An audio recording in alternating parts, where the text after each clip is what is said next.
The Podsters, episode 37.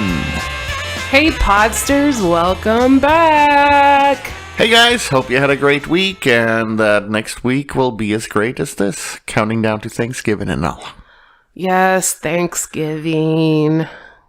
It's coming up, and we're here, and Michelle is actually feeling a bit under the weather today. So I guess, for all you guys that want guests, she's our guest for the day. She told me that I would do the yapping and she would just tag along. So we'll see how it goes. You always do the yapping, though. True. Okay. Well, so I just wanted to get this off my chest because Thanksgiving is coming up and there's so many traditions involved in Thanksgiving. How so? I mean, enlighten me and the listeners that may not be from the United States of America. Well, traditionally, Thanksgiving is where families in America, United States of America, gather around and eat a turkey and give thanks. It's a national holiday. Yes, it is. It's not a religious holiday or anything like that. No, and it's one of the few 2-day holidays of the year, I think, here. So it's a big deal in terms of that. Yeah, it's a day of reflection and giving thanks and spending time with your loved ones and stuffing your faces. So, I mean, I understand everybody has their own traditions. You know, some people may travel to 2 different spots for Thanksgiving, maybe 3 or 4, who knows.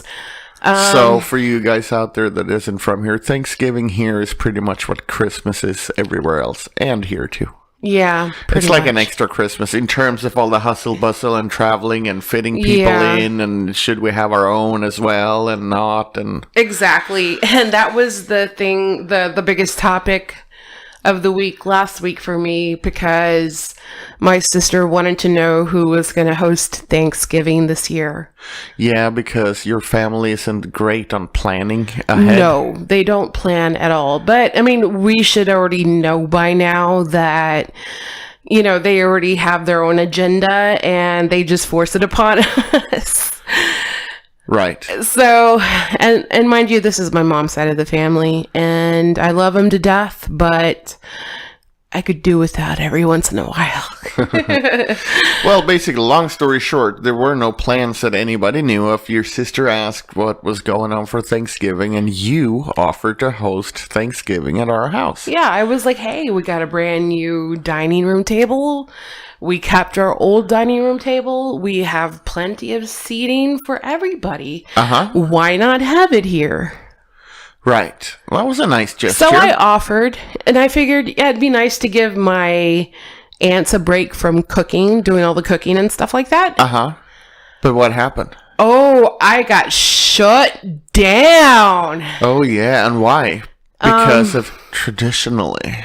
Yes, I was, somebody shot me a text that said traditionally the aunts host Thanksgiving. And Christmas.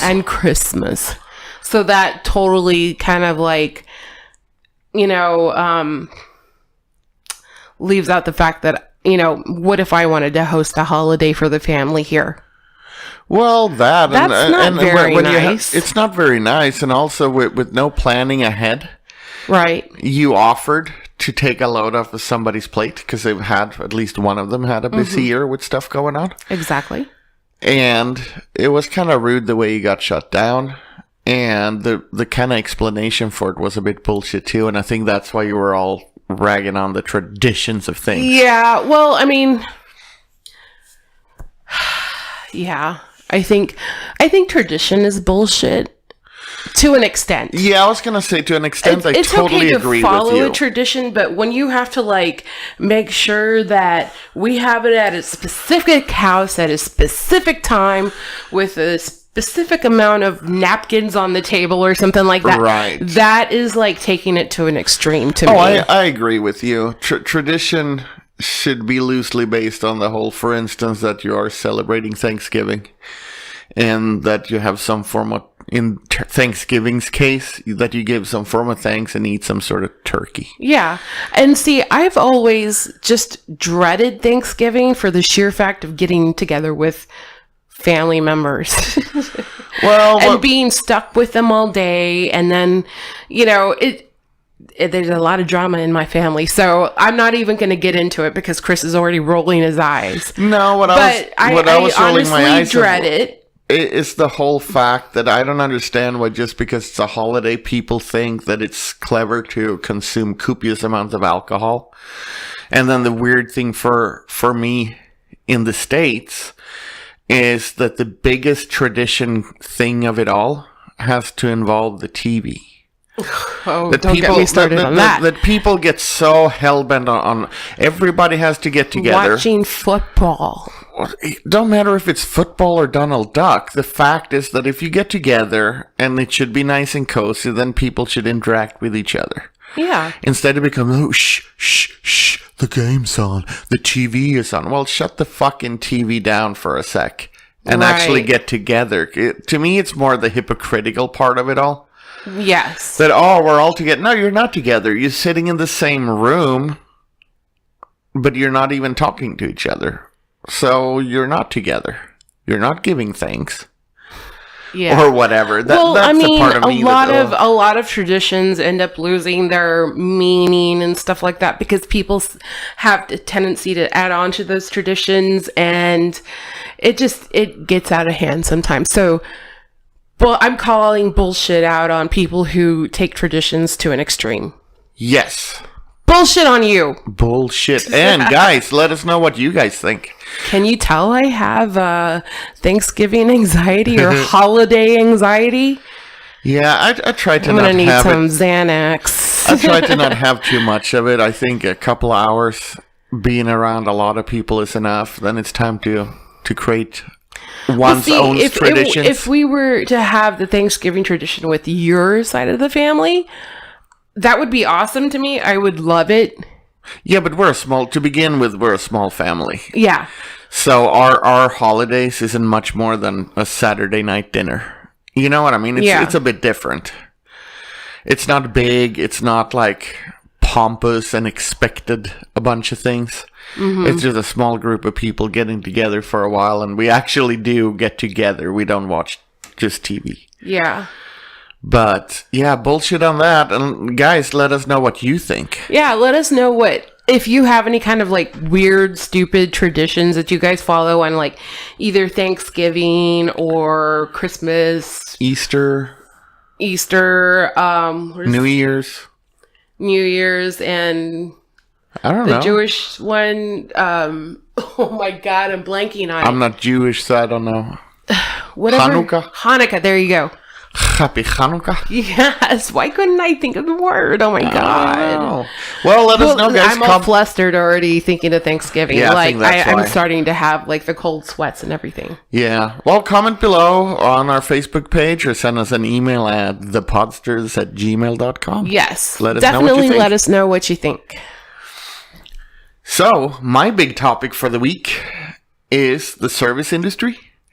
And no, not so much, but the service industry, and especially the correlation of service industry versus tips, also known as gratuity.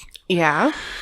And it's kind of fun. This is an episode we've been talking about doing for a long time, and then it's kind of just been put off because other more fun topics have popped up. But then lately, I would say 100% of our restaurant visits haven't been all that great. No, they haven't. And that, of course, prompts the question, should you tip or not, and why? And I was thinking we could have a little talk about that and service in general. People always say, even if I have bad service, I always tip, blah, blah, blah, blah, blah. I always tip the right amount. And I'm like, yeah, but there's really something off-putting when you have a bad server. It's completely off-putting. It really ruins the dining experience, the dining out experience. Yeah, it completely does. Or today. Or it ruins the food. Well, and today was even stupider. We went to Las Palapas, and we ordered stuff, and your dad ordered menudo, and he was informed that they didn't have it, which already is aww. I ordered a pancake plate. Nobody told me that they didn't have pancakes. They were out of pancake mix until they start serving everybody else at the table. That's when the idiots go, oh, by the way, we're out of pancake mix. Oh. So can you choose something else from the menu? Well, number one, if you're a restaurant and you serve breakfast up until like maybe 1 o'clock in the afternoon, you better fucking have pancake mix. Well, here's the thing. It's pancakes. I thought you were a restaurant. How hard is it for a restaurant? I mean, aren't you? If you're a restaurant, you should have milk, eggs, flour, salt, and maybe if you want to make them fluffy, a bit of baking soda.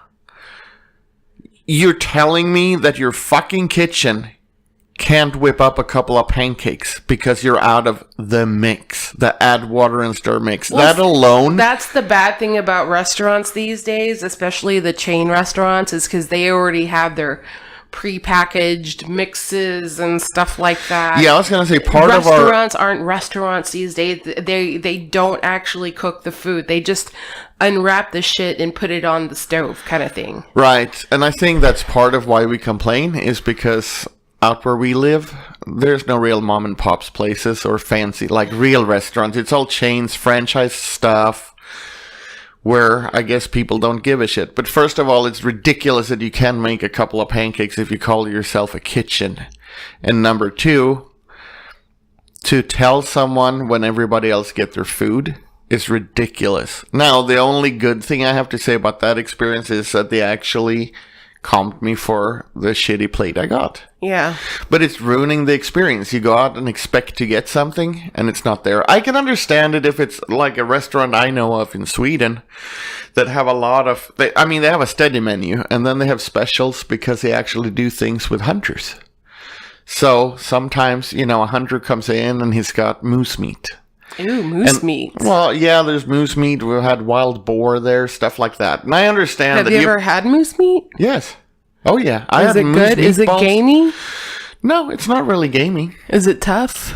It's not tough, but it's a bit lean. So you need some sort of sauce or gravy to go with it and stuff. Cool. But it's pretty good. But my point there is that they come in occasionally. You put it on the menu. And of course, it's one of those things where everybody wants to try the special. And at one point, they are going to run out of it because it's a really hot commodity, so to speak. Mm-hmm. That's understandable. But when we're talking basic kitchen items and you run out of them, come on, guys, get a grip. Yeah. And another thing that bugs me with all these chain restaurants and bad service is I don't understand, and I'm calling out Olive Garden, New Braunfels, and Cracker Barrel San Marcos. Cracker Barrel. My Cracker Barrel. Your Cracker Barrel.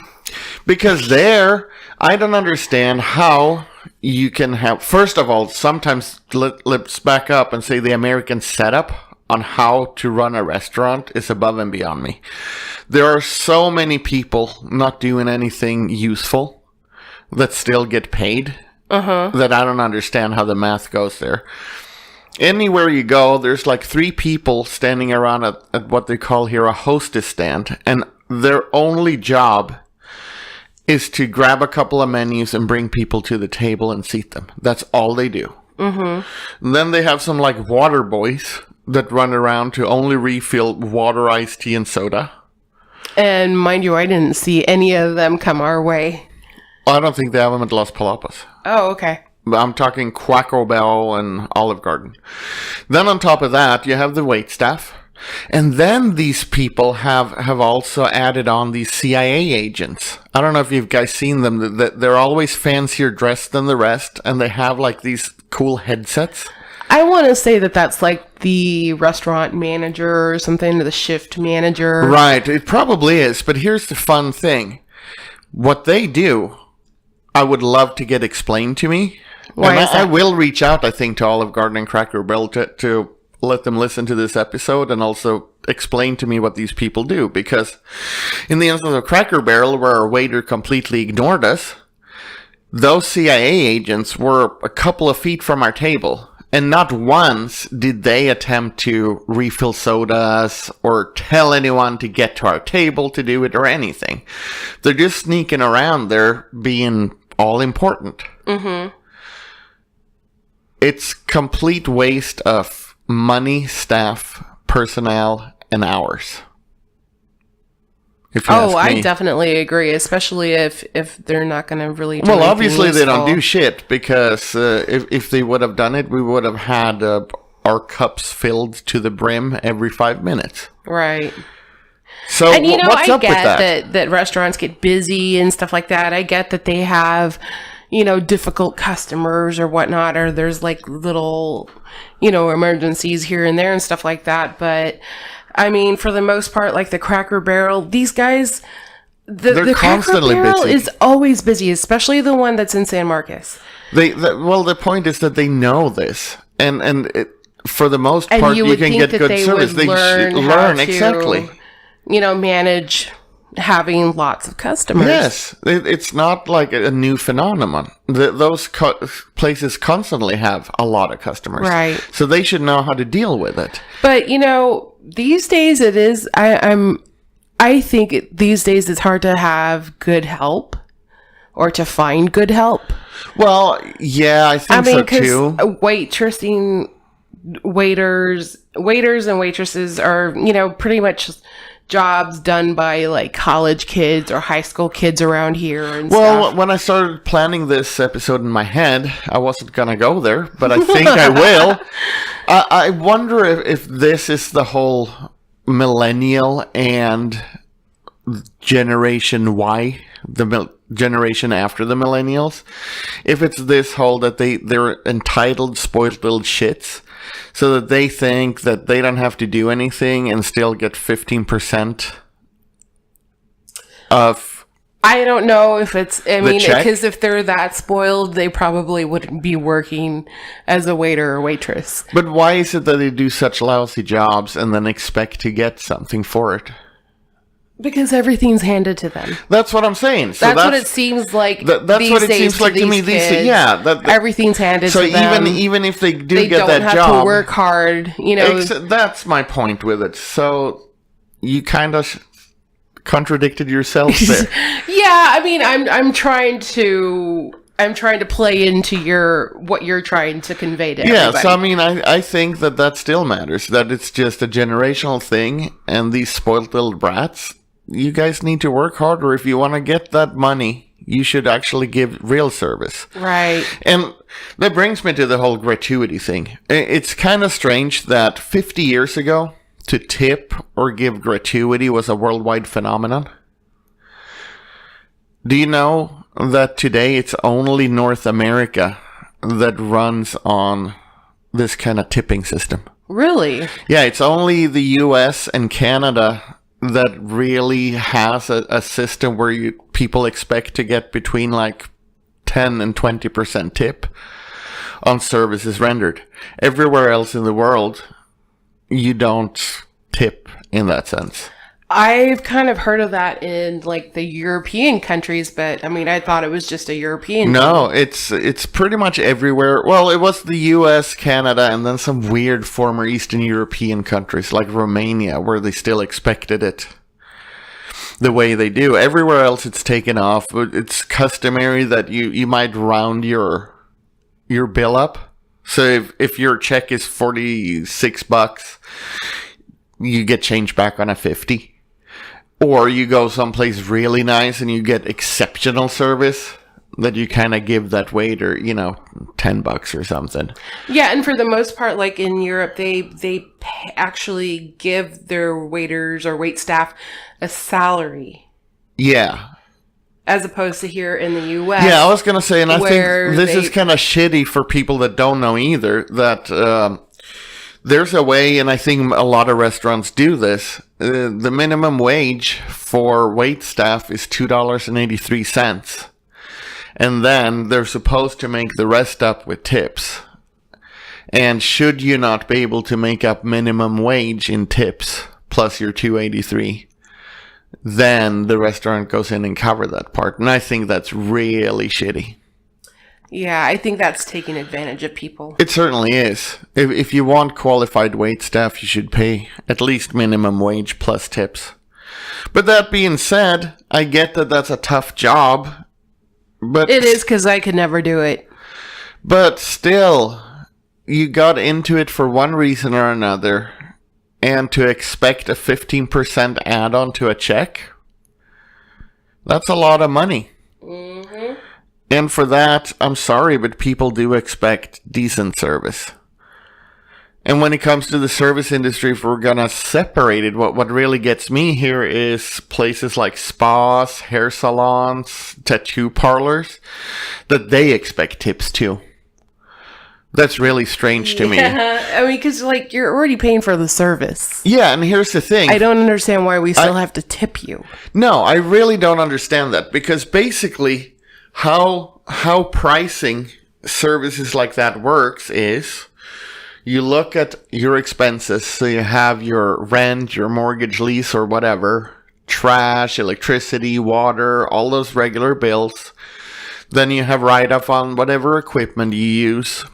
And then you have whatever little, whatchamacallit, like product you need to render the service. Yeah. So it might be like massage oils or hair color, tattoo needles, etc. And then you look at what do I want to make hourly on top of that.